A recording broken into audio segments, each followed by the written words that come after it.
Donc Laurent Perron, je te donne la main pour la suite. Alors je suis le quota masculin pour la journée. C'est le monde un peu différent, hein, c'est le monde d'aujourd'hui et de demain. Donc bienvenue à toutes et tous. On l'a vu, le sujet a été largement présenté avec finalement des chiffres, des anecdotes, des expériences de vie, hein, telles que Géraldine nous a partagé tout à l'heure, qui vont illustrer différents items que vous retrouvez dans cette note qui est... Enfin, je vous l'ai dit à toutes les deux, je considère une note de référence, hein, très, très richement dotée, résultat d'un travail collectif, de nombreuses sources, de nombreux chiffres, de nombreuses idées, 44. Donc on va essayer de parcourir tout ça avec vous deux, qui avez animé finalement ce groupe de travail. On l'a vu sur un temps long mais dynamique. J'ai noté 12 réunions en 18 mois, donc un bon rythme hein, pour se retrouver, et des lignes qui ont bougé. Alors la première question, c'est, tout le monde nous dit ça... Enfin, Monsieur Maud, vous dites ça bouge. Alors, Monsieur Piorsec nous dit ça bouge, c'est relatif. Hein, c'est ce que je retiens comme de son propos. Pourquoi faire une note? Ça manquait. Alors, qui veut commencer? Oui, je veux bien. Pourquoi une note? Alors, je vais t'expliquer déjà comment on travaille à Agridé, comment on a des groupes de travail. Agridé est un think tank de l'entreprise agricole. On organise des groupes de travail avec des acteurs et des actrices de la chaîne alimentaire. C'est très ouvert. Beaucoup sont nos adhérents, mais on invite aussi des gens de l'extérieur, sachant que nous sommes nous-mêmes Agridé moitié d'agriculteurs, hein, en fait, hein, en termes d'adhérents et en termes dans notre conseil d'administration. Voilà. Donc, nous regroupons. Alors, comment on choisit nos sujets? Parce que les derniers sujets que nous avons portés, par exemple, sont la comptabilité environnementale, One Health, le climat, la souveraineté alimentaire avec le cas poulet. Voilà le genre de sujet qu'on peut traiter, mais toujours sous l'angle entreprise agricole. On est vraiment le think tank de l'entreprise agricole. Donc, comment on peut faire, comment on peut adresser des enjeux, comment on peut répondre à des enjeux qui sont parfois complexes, mais en ayant une opportunité, en voyant une opportunité pour les chefs d'entreprise agricole. Voilà. Donc, le sujet, pourquoi les femmes? Eh bien, pour deux raisons. D'abord parce que Anne est venue nous proposer finalement ce sujet. Anne est adhérente à Agridé depuis un certain nombre d'années. On travaille beaucoup ensemble sur d'autres sujets. Et donc ça, c'est un sujet qui lui tient à cœur et ça, je te laisserai en parler, Anne. Mais pourquoi Agridé, le sujet nous a dit, on s'est dit oui. En fait, c'était des questions qu'on avait nous-mêmes. On fait partie du monde agricole. On a un conseil d'administration qu'on féminise petit à petit. Hein. On a encore une marge de progression. Plus de 10%? Pas tout à fait. Alors grâce à Géraldine et Adeline, donc deux agricultrices qui sont rentrées cette année, on doit être, oui, je pense autour de 10%, mais pas plus. Mais notre objectif, c'est vraiment au minimum de 30% pour représenter les femmes du monde agricole. Voilà. Donc là, c'était plus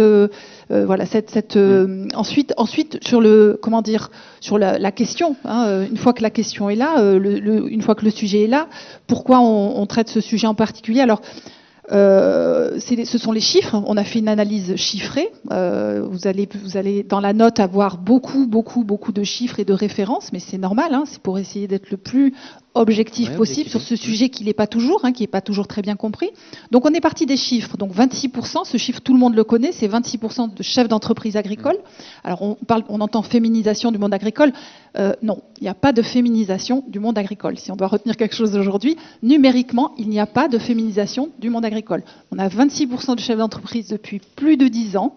Ça stagne, ça diminue légèrement. On a un petit peu plus de salariés, un petit peu plus pour d'installer, mais globalement, le nombre de femmes en agriculture diminue, le nombre de chefs d'entreprise agricole diminue, et le pourcentage n'est pas très bon.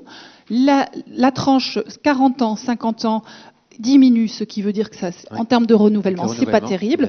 Sur les jeunes, c'est comme jeunes hommes et femmes, on a du mal à attirer des jeunes profils, donc là, on n'est pas très bon non plus.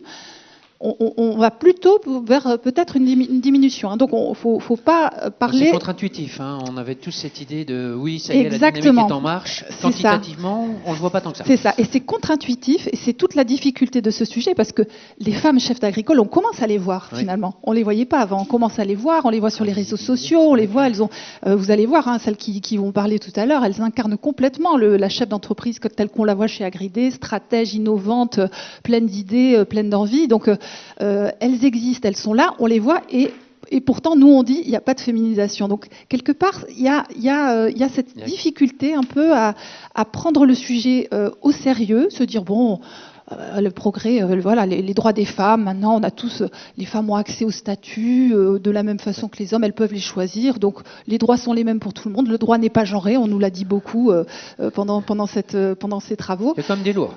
Oui, le droit n'est pas genré, mais les outils du droit sont utilisés par des gens qui voilà, sont imprégnés de culture, imprégnés de biais, imprégnés de préjugés, et avec des situations qui, elles, ne sont pas égales. Voilà. Donc, un dernier mot juste avant de laisser parler Anne sur le fait que nous, cette note finalement, François Purseigle parlait de la transition d'une agriculture familiale vers une agriculture entrepreneuriale. L'agriculture familiale dans laquelle les femmes n'avaient pas de statut, pas de reconnaissance. Nous, on ne fantasme pas du tout cette agriculture-là. Hein, on est très contente de la transition qui se fait actuellement vers une agriculture qui ne perdra pas son âme, parce que le sujet est toujours humain, le centre est toujours humain, mais d'une entreprise agricole dans laquelle chacun et chacune a une place bien définie, un statut bien défini, un projet peut se développer. Alors évidemment, ça c'est dans l'idéal, hein, parce que le monde entrepreneurial, il a aussi, comme on le sait, hein, ses biais, ses difficultés. Donc c'est aussi, voilà, on s'est intéressé au monde de l'entreprise en général. On s'est tourné vers d'autres secteurs. Avec d'autres secteurs, on a, on a Aude Milesi qui est ici et qui va pouvoir tout à l'heure témoigner en tant que chef d'entreprise et puis femme chef d'entreprise agricole. Donc, on a étudié finalement la place de la femme dans ces nouvelles entreprises agricoles, et pas ces entreprises où elles étaient les femmes de ces entreprises agricoles où elles peuvent être encore femmes de, mais elles sont co-exploitantes, elles sont partie prenante sur les décisions stratégiques de l'entreprise. Donc donc il y a des nouveaux enjeux dans cette entreprise agricole qui sont à la fois des enjeux collectifs et à la fois des enjeux pour elles personnels. On va en parler toute la journée. Le leadership, c'est pas quelque chose de forcément évident pour les femmes. Voilà, le statut de chef d'entreprise, faut rentrer dedans. Il faut faire un petit travail peut-être supplémentaire pour certaines femmes. Et voilà, donc nous, avec Anne, notre parti pris, c'est de dire l'entreprise agricole est une opportunité pour les femmes, pour avoir ce statut, pour prendre leur place dans le monde agricole, pour développer leur vision. On a vraiment cette grande envie. Le deuxième parti pris, c'est de dire les collectifs qui structurent le monde agricole. On va parler de collectifs toute la journée. C'est tellement important, les collectifs dans le monde agricole. Il faut que les femmes y soient. C'est là que se prennent les décisions, c'est là que se partagent les compétences, c'est là que se partagent les informations, donc il faut que les femmes soient présentes dans les conseils d'administration et que ces conseils commencent à les intégrer telles qu'elles sont, pas remplacer un homme pour une femme. On en parlera après. Et enfin, la dernière chose, Laurent, et puis j'aurais bien comme ça développé ma vision, mais c'est notre dernier parti pris, c'est celui de la différenciation. Et ça, c'est un sujet, c'est-à-dire assumer la différenciation entre les femmes et les hommes. Les femmes ont des congés maternité, elles sont plus petites, elles sont moins fortes physiquement, elles ont une morphologie différente, elles ont une façon de penser différente. Voilà, sans tomber dans des injonctions. Tout à fait, sans stéréotypes. Voilà. Sans retomber dans vous êtes une femme, donc vous êtes forcément bonne sur la RSE. Tout à fait. Mais par contre, cette différenciation qui n'est pas du tout assumée actuellement dans le monde agricole, en témoigne le matériel qui n'est pas du tout adapté pour les femmes. Voilà. Donc c'est assumer cette différenciation, et je pense que Anne en parlera beaucoup mieux que moi. On avait déjà eu l'illustration, hein, Géraldine l'a un peu évoqué, et Madame Driss-Lamia vient de l'évoquer aussi, les déterminants conscients ou inconscients. Hein, on voit qu'il y a quand même des choses qui viennent de loin, dont on n'a pas toujours conscience, et qui conditionnent nos comportements, nos postures. Anne, donc, vous avez fondé Vox Demeter, une association dont on reparlera cet après-midi. D'où vient cette idée, ce besoin peut-être aussi de faire une note Gabrielle nous dit, elle est venue nous voir, et vous, c'est venu d'où? C'est venu comment cette idée ou ce besoin d'écrire une note, on le rappelle, hein, très structurée, très documentée? Et un collectif de création. Hein. C'est ça qui est important. En fait, on ne peut pas parler de collectif dans le monde agricole et le prôner si soi-même on n'est pas en collectif et en partage.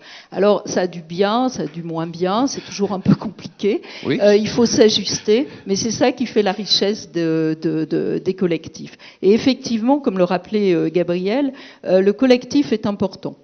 Moi, quand j'ai réfléchi à lancer Voxemeter, à le créer, j'avais derrière moi beaucoup d'années d'observation du monde agricole, et je m'étais dit, waouh, la femme, elle a pas beaucoup de place.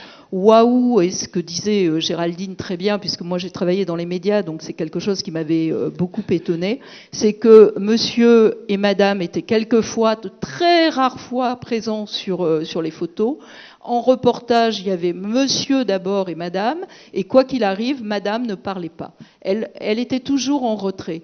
Et fort de ces constats, je me suis dit, l'agriculture, c'est incroyable, ça travaille en silo, ça ne partage pas, ça ne se connecte pas bien, donc c'est difficile de pas bien se connecter entre soi si, à l'intérieur de ce monde, on va avoir obligatoirement du mal à se connecter avec les autres à l'extérieur.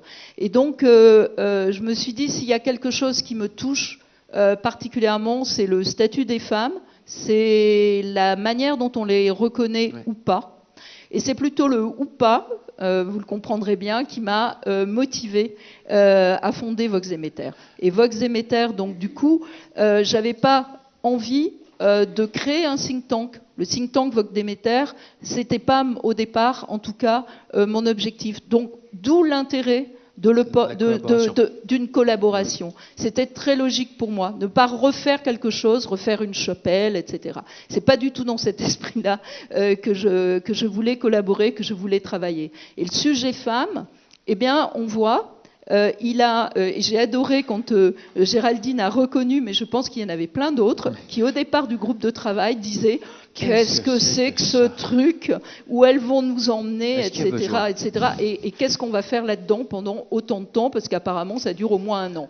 On a duré 1 an et demi et personne ne s'est plaint. Donc voilà, je trouve que c'est une super reconnaissance par rapport à ça. Donc beaucoup de travail et puis plein de questions, parce qu'on s'est rendu compte, et c'est ça le génial dans un groupe de travail. Il y a des questions qui sont apparues en cours. Absolument. Il y avait des constats.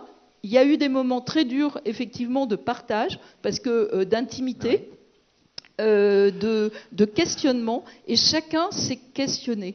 Et donc, à l'arrivée, on a une note à la fois faite de nous, de 40 personnes et d'un noyau de 15 personnes, vraiment, qui a beaucoup participé. Et donc, c'est ces va-et-vient qui sont aujourd'hui présent dans cette note qu'on est ravis, que je suis évidemment heureuse de vous montrer et que vous la lisiez et qu'elle dure longtemps, quoi. À lire sans modération. On avait le livre de chevet, maintenant on aura la note de chevet. Alors pour Caline Armoire, c'est moins haut. Et puis bleu, c'est beau. Écoutez, franchement, oui. C'est positif. Voilà. Magnifique. Donc tout est dedans. Oui, on va le voir. Des données, mais oui. Beaucoup de données, mais il y a aussi ce travail d'avoir rassemblé beaucoup de données, qui étaient pour certaines d'entre elles sans doute dispersées, des sources très variées. Quels objectifs finalement? Donc vous dites peut-être une nécessité, un besoin, une envie, une collaboration. Quels objectifs à cette note? Alors les objectifs de la plupart de nos notes chez Agridé, c'est de donner, c'est de nourrir l'intelligence collective, on va dire, et d'inspirer des structures, des agriculteurs, des agricultrices. Donc on espère être toujours lus au maximum. En général, quand on écrit une note, ensuite il vient les mois où on essaie de la diffuser, on la présente au salon de l'agriculture, ici, là bien sûr ça commence ici. Aujourd'hui c'est la première présentation officielle, voilà.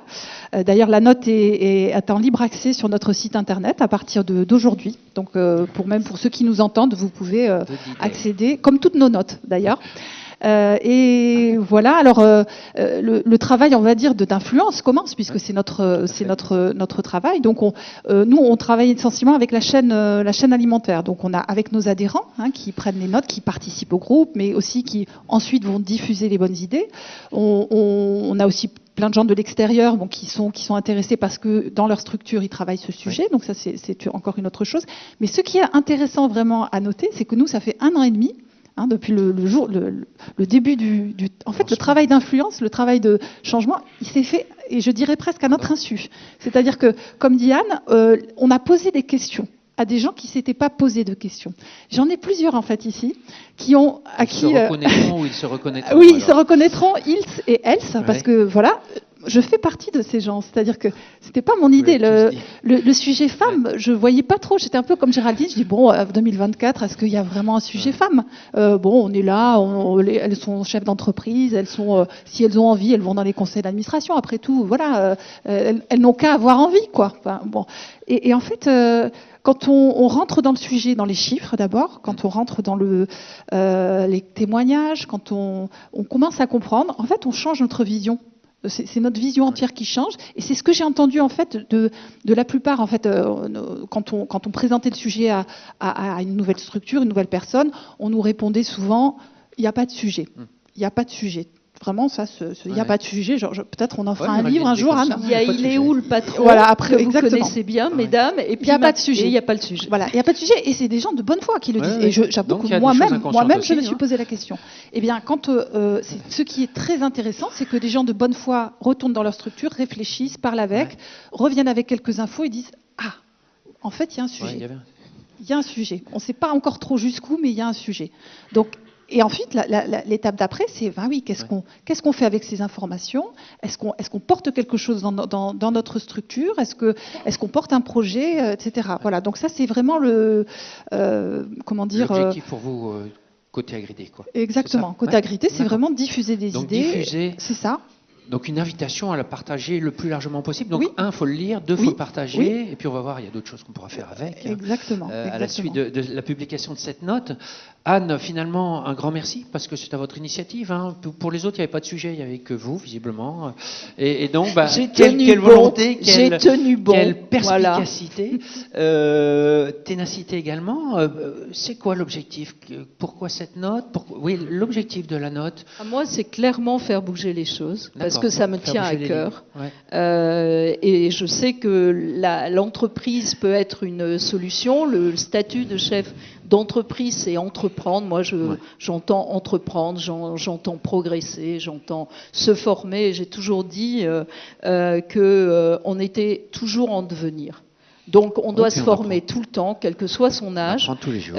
Et j'ai fait beaucoup de formations à la suite de ma formation initiale. J'apprends tous les jours et j'espère que ça va durer très longtemps. Donc, pour moi, on progresse. Alors, c'est pas obligatoirement idéal aujourd'hui, mais c'est vachement bien par rapport à ce qu'ont connu les grands-mères, les mères, les tantes, etc. Donc, il faut saluer ça, il faut le célébrer. Moi, je dis, il faut qu'on célèbre. À côté de ça, il faut aussi regarder les marges de progression. Il y en a parfois un peu, il y en a parfois un peu beaucoup, et puis faire la chasse à soi d'abord, c'est-à-dire balayer déjà devant soi, et c'est pour ça que je trouve que c'est un catalyseur en fait aussi de réflexion, c'est de se dire que parfois, on a tous des biais, on a tous notre prisme de vision, et on ne fait pas toujours attention qu'on a des stéréotypes. Et je ne vois pas parce qu'on est une femme, parce que j'ai fondé Vox Emeter, que je serais mieux que les autres. Donc, effectivement, j'ai des biais, j'ai une manière de voir les choses. Et donc, on doit balayer déjà devant sa porte pour se dire comment on peut avancer. Comment on peut progresser. Donc, pour moi, l'objectif vraiment, c'est de dire, aujourd'hui, c'est un état des lieux, mais un état des lieux extrêmement profond. Il y a vraiment quelque chose, enfin, en tout cas, on a cette prétention-là, cette ambition plutôt. Et maintenant, il faut vraiment agir. Et agir, c'est pour ça qu'il y en a 44 de propositions, parce qu'elles ne sont pas toutes réalisables demain, elles ne sont pas toutes réalisables peut-être. On choisit. Voilà, mais il faut agir. Et je pense que c'est réflexion, et actions qui sont importantes. On va voir justement concrètement comment ça dire. Alors on parlait des symboles. Moi, il y a un symbole qui m'a surpris tout à l'heure, Madame Driflamia, égalité femmes-hommes. En tant qu'homme, j'ai senti le switch. On disait homme-femme il y a 5 ou 10 ans. On disait femme-homme. F, et moi, c'est bien je l'ai noté. H, c'est bien avant dans l'alphabet. Je l'ai noté. C'est bien dans l'alphabet. Oui. Non, mais ça a quand même changé. Il y a 5-10 ans, on disait homme-femme. Ah il n'y a pas 5-10 ans, on le dit encore. Enfin, je ne sais pas si je suis le seul à penser ça, mais et je l'ai noté. Et vous voyez que ça passe finalement par beaucoup de petites choses. Donc je m'en souviendrai. Voilà, pour dire les choses autrement. 44 propositions, oui, c'est beaucoup. C'est-à-dire que le collectif, il a été très créatif aussi, enfin créatif dans le sens des livrables. Vous l'avez dit, Anne, quand je disais on va faire son marché, c'était très positif, en sens on peut avoir aussi une sensibilité plus forte sur une des actions, puisque chacun a aussi, dans cette thématique très large, une sensibilité. Comment on s'y retrouve? Vous avez finalement décliné autour de 4-5 axes. Gabriel, vous parlez d'un observatoire de l'entrepreneuriat. Ça fait le lien avec ce qu'on s'est dit tout à l'heure. Finalement, il n'y avait peut-être pas d'endroit où c'était agrégé, les données. Il en manque peut-être. Pourquoi un observatoire? Oui, alors dans les 5 axes, notre premier axe, c'est mieux connaître la dynamique entrepreneuriale féminine en agriculture. Et en fait, tous les gens, et je pense qu'il y en a beaucoup ici, MSA, FNSEA, qui ont réfléchi sur ces sujets, enfin qui sont allés chercher on manque de données. Voilà, ça c'est quelque chose on manque de données genrées. C'est-à-dire on a des données globales, mais on n'a pas des données genrées. Et c'est dommage parce qu'en fait les données genrées, donc genrées c'est homme-femme, permettent d'avoir vraiment un état des lieux, d'établir un état des lieux. Et cet état des lieux, souvent, on ne peut pas le faire à cause de ça, parce qu'on n'a pas les données. Donc nous, on sait comme tout le monde, un peu, je dis qu'il y avait beaucoup de chiffres, on s'est heurté à ça. C'est ça. Mais alors, c'est pour ça qu'on a dû un peu ouvrir aussi, on est allé regarder chez les femmes des autres secteurs entrepreneurs, parce qu'il y a beaucoup plus de données, par exemple, par BPI Lab ou par... voilà. Donc... on a besoin de données genrées, pour établir un diagnostic, et puis ensuite pour progresser, pour avoir des indicateurs, pouvoir mettre en face des politiques adaptées, des décisions adaptées, et avec des objectifs, qui soient chiffrés, chiffrables, où on a moins, ce soit plus, c'est pas un sujet, c'est un sujet à partir du moment où il est mesuré. Donc pourquoi un observatoire de l'entrepreneuriat agricole? Nous, Agridé, on adorerait avoir ça. Si on avait il n'y a pas que vous, je crois aussi qu'il y a d'autres institutions. Ah oui, si on avait ça, Vox bien sûr. On a fait une note, je pense à Yves, sur les compétences. On a fait des notes. On va faire bientôt une prochaine note sur les salariés. Enfin, on a vraiment besoin absolument de données sur les chefs d'entreprise agricole, sans parler des femmes déjà. C'est-à-dire que on est dans un monde, la population agricole, on est de moins. Oui, il y a de moins en moins de chefs d'entreprise agricole. Vous savez, le recensement a noté moins 20% en 10 ans. Donc, moins de chefs d'entreprise agricole, beaucoup plus d'enjeux complexes que sont le climat, l'environnement, la géopolitique, la sociologie. Enfin, c'est très compliqué. Beaucoup d'enjeux complexes. Donc, la connaissance des chefs d'entreprise agricole est primordiale, et leur accompagnement. Alors je sais qu'il y en a qui n'aiment pas trop ce mot accompagnement, mais c'est un accompagnement au sens large, et il est indispensable. On le voit dans toutes nos notes. On fait des propositions pour l'accompagnement, qui soit technique, qui soit de compétences, etc. Et ça va ressortir aussi dans les témoignages, c'est qu'on a besoin de ces accompagnements-là. Moins on est nombreux en tant que chef d'entreprise agricole, plus on a besoin des autres, des collectifs. On a besoin voilà. Donc un observatoire, ce serait vraiment pour avoir des données qu'on n'a pas beaucoup, des données économiques sur les entreprises agricoles, mais aussi sur les managers, les entrepreneurs. Quel type de chef d'entreprise on est, c'est important.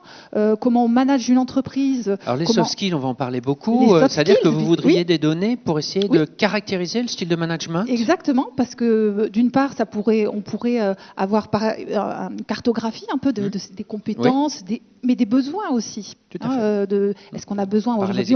On a besoin plus de RH. Je pense à toi, Céline. La RH devient aujourd'hui, puisqu'il y a plus de salariés, moins de chefs d'entreprise agricole, la RH, c'est une compétence très très importante.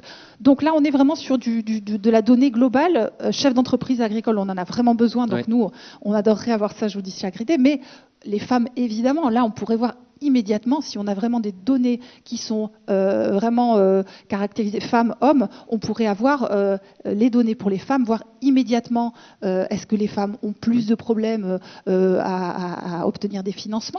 Est-ce qu'elles ont, avec des données chiffrées, avec des données vraiment chiffrées. Taux de refus, exactement, oui, voilà. Pour trouver des solutions, il faut des chiffres. C'est ça. Taux d'acceptation ou taux de refus. Ce serait très utile, déjà pour mesurer inégalité, si inégalité il y a.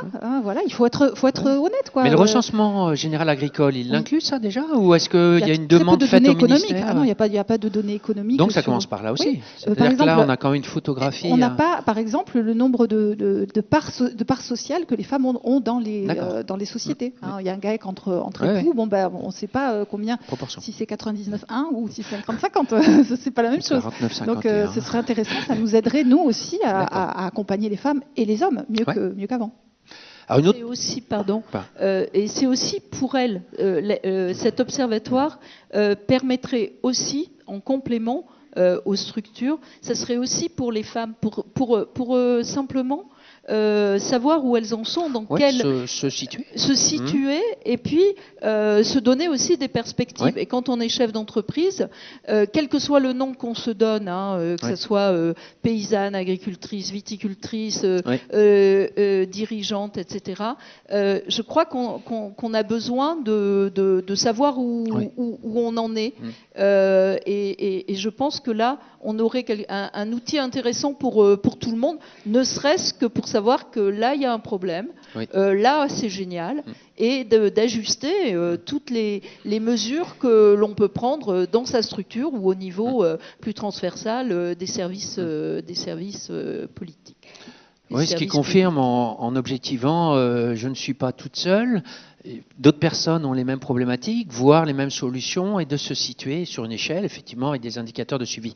Anne, vous avez aussi évoqué dans cette note, dans les axes, dans les propositions, la logique de sites Internet dédiés, avec une centralisation, alors pas seulement des chiffres, mais des informations au sens large. Et vous allez même un peu plus loin en disant qu'il faudrait à la fois un site dédié, mais aussi une page qu'on pourrait venir plugger sur des sites existants pour avoir un effet de levier finalement dans d'autres sites. Est-ce que vous pouvez nous détailler un petit peu cette proposition que vous avez faite dans ce collectif? Alors j'entendais tout à l'heure Naïda Driflamia parler du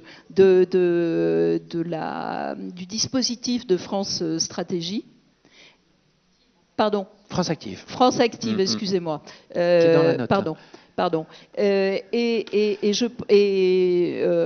Vous manifestiez l'étonnement qu'il ne soit pas connu. Et je pense que dans beaucoup de cas, à part effectivement les chambres d'agriculture, les points JA, etc., qui font très très bien les choses, mais je pense qu'il y a beaucoup de dispositifs, celui-là comme d'autres, qui sont un petit peu partout, qui peuvent être partout dans certaines régions. On sait qu'il y a des régions qui sont bien plus en avance, l'Occitanie par exemple. Il y a des choses qui sont faites dans telle région et pas dans telle autre. Donc pour savoir, quelquefois on change, on peut avoir envie de s'installer dans tel coin, mais on a un chéri de l'autre côté, on va traverser toute la France. Qu'est-ce qu'on fait? On n'a pas les mêmes dispositifs. Donc c'est une suggestion pour en fait permettre aux personnes qui veulent s'installer, qui ont déjà fait la démarche, d'en connaître plus et d'avoir plein d'informations, de structures, mais aussi des témoignages, que ça soit très riche, enfin très spontané. On n'a pas un cadre bien particulier. Et puis je pense que ce genre de choses permettrait aussi de donner de la visibilité en fait à l'agriculture, au métier, à des personnes qui ne sont pas du métier agricole. Et on sait bien quand même que les jeunes filles, c'est pas évident. Autant vétérinaires, elles veulent toutes être toutes petites, elles veulent être vétérinaires, mais alors qu'on passe par des études agro pour le faire, c'est pas toujours évident. Donc voilà pourquoi cette donc des infos très variées finalement, installation, financement, témoignages, juridique aussi. La problématique du juridique, elle est énorme. Je pense que chaque personne, si on regarde bien, on fait pas très attention à tout ça. Mais quand on monte une entreprise, c'est hyper important. Et quand on en monte plusieurs, il faut véritablement connaître la manière de se protéger et d'être libre aussi. C'est de la flexibilité. Gabriel nous dit qu'il y a une différenciation, c'est-à-dire que les femmes n'ont pas forcément la même morphologie, la même force. Est-ce qu'il y a aussi quelque chose qui a trait à la prévention, la santé dans ce site et sous quelle forme? Ça aussi, ça fait partie. Alors je vais te piller, Aude, en disant que quand on est chef d'entreprise, son premier capital, c'est soi-même. Et je pense que c'est vrai. Donc c'est important de ménager sa monture pour aller loin. Hein, c'est un proverbe, bah oui. Et là aussi, il faut faire attention à la santé, notamment les éleveuses, mais ça on en reparlera peut-être tout à l'heure. Mais il y a effectivement à faire attention parce que quand on est chef d'entreprise, il faut qu'on soit en bonne forme. Même si les agricultrices sont moins sujettes que d'autres à certains cancers, à certains sujets médicaux. Donc elles font attention à elles aussi. Mais les TMS, bon, il y a beaucoup de choses à redire. Et TMS, troubles musculo-squelettiques. Oui, pardon. Donc oui, ça peut même aller jusqu'au geste et posture. Hein, comment je me positionne par rapport à des charges. Ce qu'on voit aussi, c'est qu'il y a un grand réseau professionnel qui s'appelle l'APM pour les chefs d'entreprise. Un des axes prioritaires, c'est la santé du dirigeant. Donc c'est bien la preuve, s'il en était besoin, que c'est un sujet important, mais dont le dirigeant n'a pas toujours conscience. Hein, on parlait des choses conscientes ou pas. Donc on n'a pas de soucis. Voilà, tant que tout va bien. Gabriel, donc on a vu de la donnée, on a vu un site, mais est-ce qu'il y a un intérêt à un index d'égalité? Puisqu'on l'a vu tout à l'heure, c'était sous-jacent, entre les lignes, dans ce que vous disiez. C'est une des propositions que vous faites, un index d'égalité. Oui, là on rentre dans la partie collectif qui va être traitée toute l'après-midi.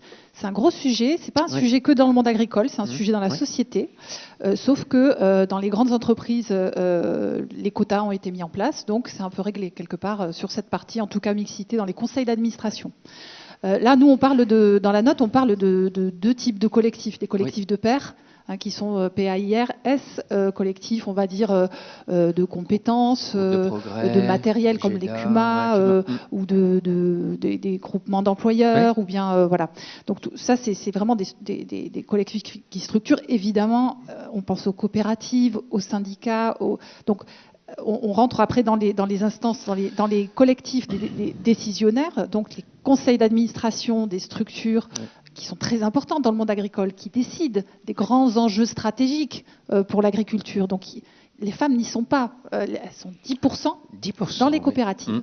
Ça augmente petit à petit, 10%, alors qu'elles sont 27% de chefs d'entreprise, qui déjà pourraient être mieux. Donc là, on est vraiment... Pas de proportion. Voilà, mais de toute façon, c'est quelque chose de, malheureusement, on va dire, de sociétal, de systémique. C'est-à-dire que plus on monte vers le pouvoir, moins il y a de femmes. Voilà. Donc, quel que soit le domaine, même les domaines qui sont très féminins, en général. Vous pouvez aller à l'hôpital, souvent, voilà, vous avez beaucoup de femmes en bas, et puis plus vous montez, les directeurs, souvent, sont des hommes. Bon. Donc il y a un sujet des femmes et du pouvoir dans les collectifs. C'est très compliqué, ça demande. Il y a ici effectivement, on a parlé de Tous en COP. Il y a des gens qui essaient de faire des choses, mais ça demande une énergie énorme. Et pour les femmes, pour y aller, et pour le collectif parfois. Ça demande beaucoup d'énergie. Donc parfois, il faut comment un quota ? Un quota, bien sûr. Alors, le quota, ça m'arrange d'un quota, parce que je suis le quota masculin aujourd'hui. Donc Oui, tu imagines bien que le quota a alimenté les discussions de notre groupe de travail presque à chaque réunion. Mais il faut un quota, il faut la contrainte, vous pensez ? Alors nous, on l'a proposé, mais à la fin, nous, d'un certain nombre d'autres mesures qui sont, par exemple, justement celles d'un index avant d'arriver au quota, puisque le quota, c'est quand on n'a pas réussi. C'est ça, mais donc du coup, est-ce que vous le préconisez ? Voilà, mais sinon, oui, moi je suis pour le quota. Aujourd'hui, en dernier recours. Je l'étais pas avant de commencer le groupe, mais il y a tellement d'inertie, c'est tellement compliqué, tellement d'énergie à déployer.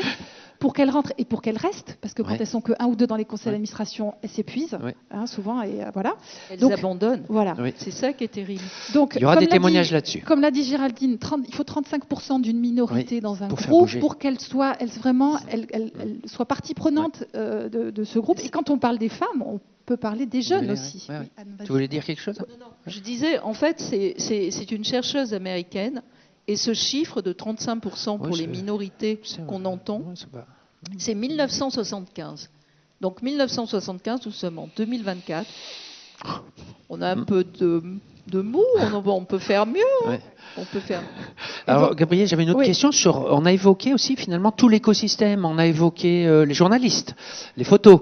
On a évoqué l'enseignement avec un plan pour les enseignants.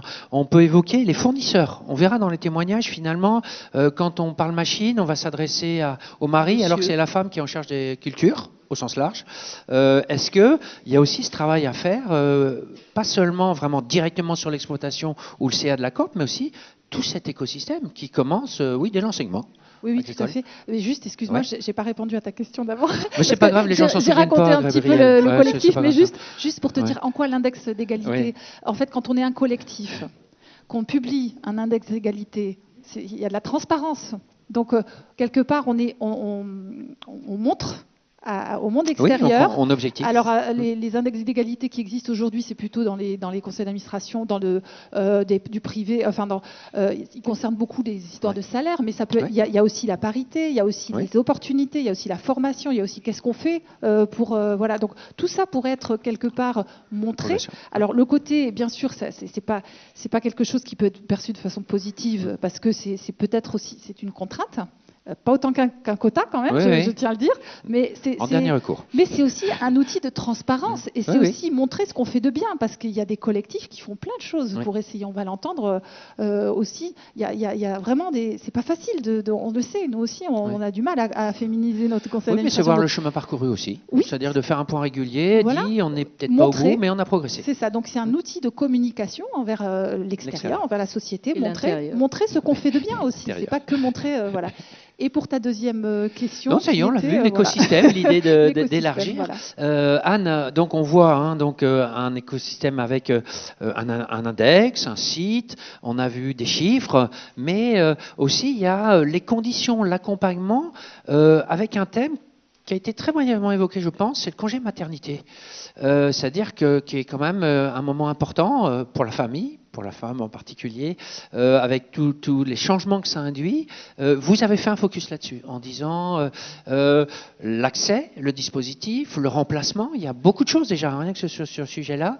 Qu'est-ce que vous proposez ? Alors, il y a déjà beaucoup de choses de fait, mais on le voit, il y a une énorme disparité dans les départements. C'est-à-dire que dans certains départements, c'est plus facile que dans d'autres de se faire remplacer. Et il n'y a pas à proprement parler de personnes qui vont être, parce qu'il n'y en a pas énormément dans chaque service de remplacement. Alors, parenthèse, le service de remplacement, c'est quand même très, très innovant. Et c'est dans le secteur agricole, donc il faut déjà dire c'est génial. J'ai été entrepreneur moi-même et franchement j'ai porté un bébé à ce moment-là. Ça a été quand même très compliqué. Trouver à se faire remplacer, c'est pas du tout évident.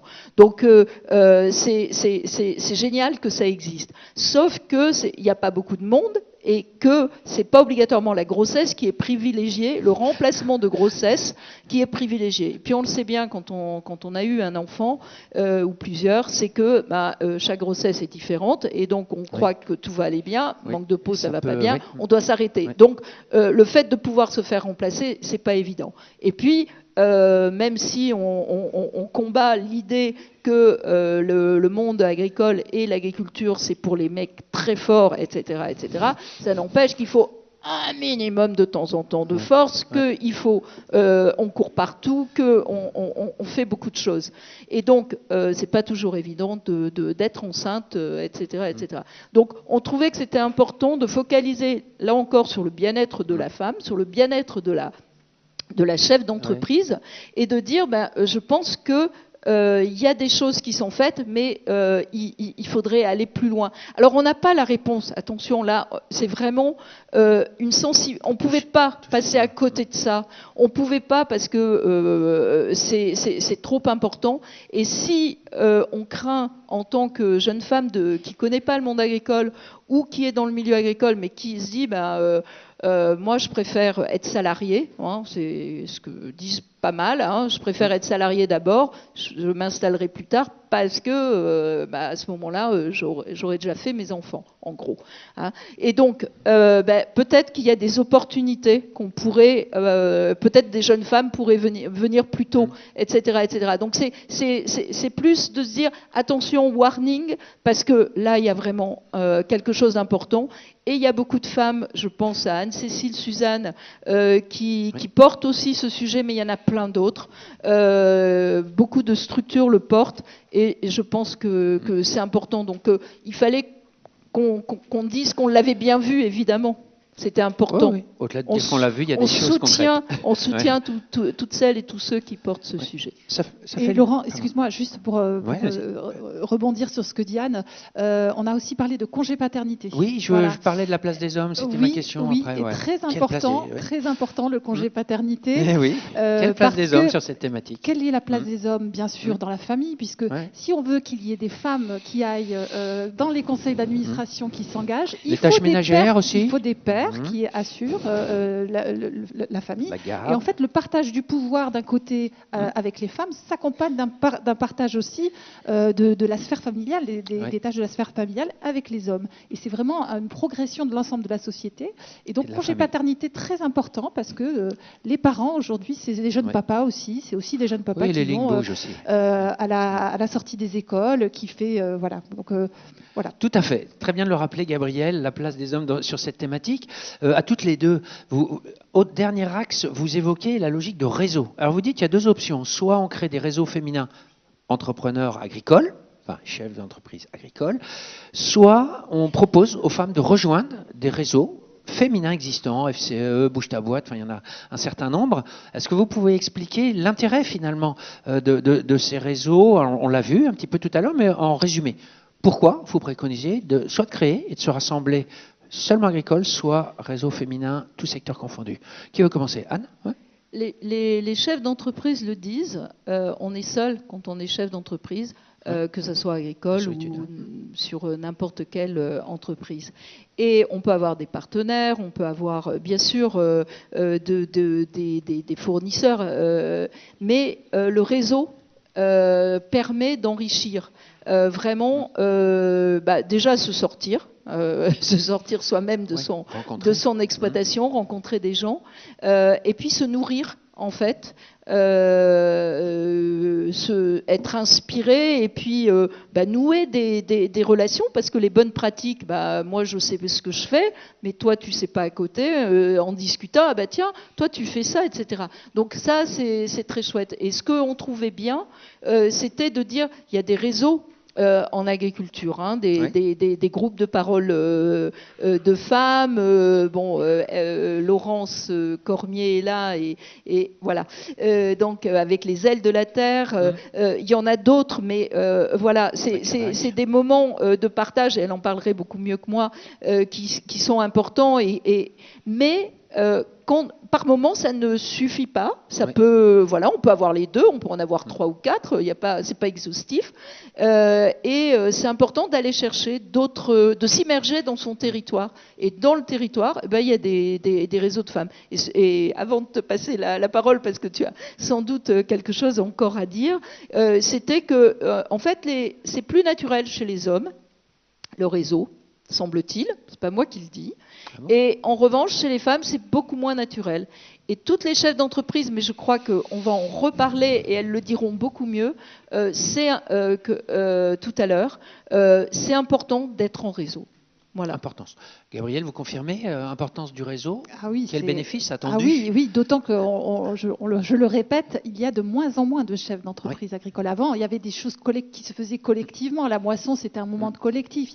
Aujourd'hui, c'est beaucoup moins. Donc les chefs d'entreprise sont seuls. Les femmes sont encore plus seules que dans les chefs d'entreprise. Il y a aussi la solitude d'être une femme. C'est pas évident. On en a beaucoup entendu des témoignages. C'est pas du tout évident d'entrer dans un collectif d'hommes.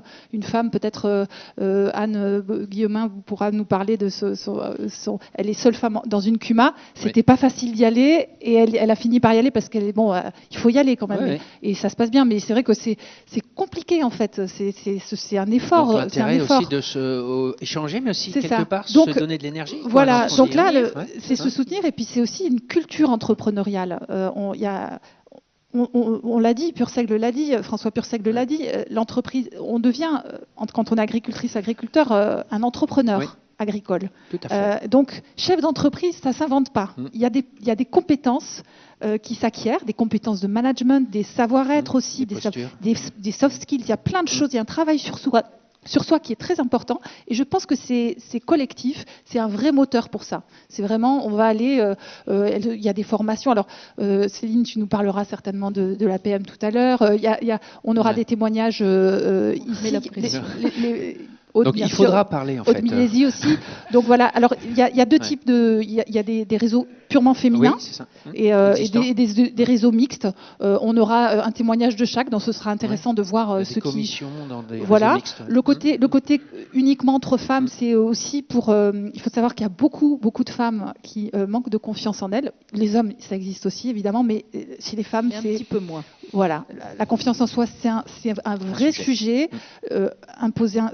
Travailler sur son leadership, c'est un vrai sujet. Prendre la parole, c'est plus compliqué pour beaucoup de femmes. Donc, entre femmes, il se trouve qu'il y a une forme de libération, on parle plus facilement, on a un peu les mêmes soucis. Donc, il y a quelque chose qui fait que ça peut être moteur. Voilà. Mais les deux sont bien, le mix et le non-mix. C'est quoi la prochaine étape?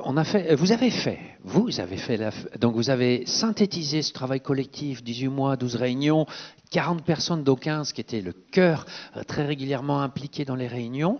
Voilà, qu'est-ce qu'on fait maintenant? La note est publiée aujourd'hui. Donc la journée est sur ce thème, elle est en ligne. Pour vous, Agridé, qu'est-ce que c'est la maintenant, prochaine étape? c'est diffuser. Voilà, diffuser. Bien sûr, ça commence aujourd'hui avec les personnes qui sont ici, les personnes qui sont à distance. On va aller présenter la note dans les salons. Je disais tout à l'heure, le salon de l'agriculture. Finalement, la avec note Anne, à des événements, la présenter.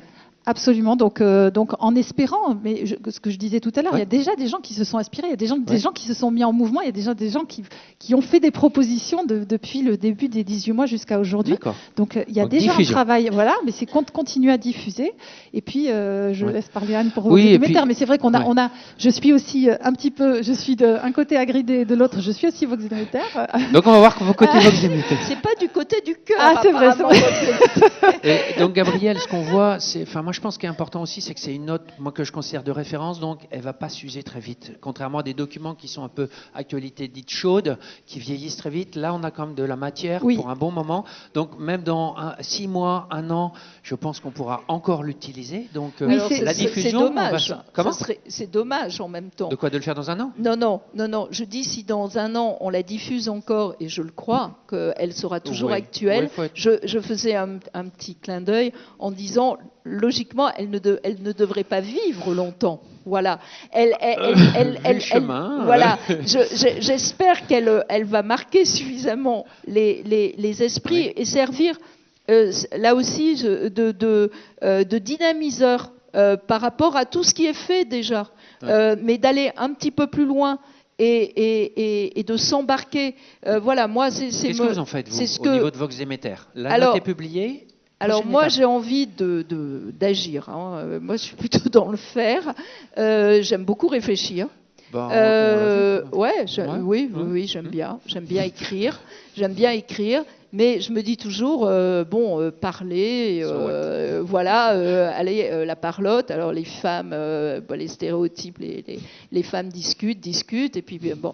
Donc je laisse ça de côté et je me dis, il faut agir. Donc moi je dirais qu'on va réfléchir, je ne suis pas toute seule à décider, mais à faire des groupes de travail, justement, pour aller plus loin, et surtout à proposer de rentrer dans des groupes de travail qui, eux, vont aller jusqu'au faire. Parce qu'aujourd'hui, il ne s'agit pas de faire que des constats, il ne s'agit pas de se dire c'est pas mal ce qu'on a fait, ou alors au contraire, c'est... On reste les manches. Voilà, moi c'est vraiment ça. Merci.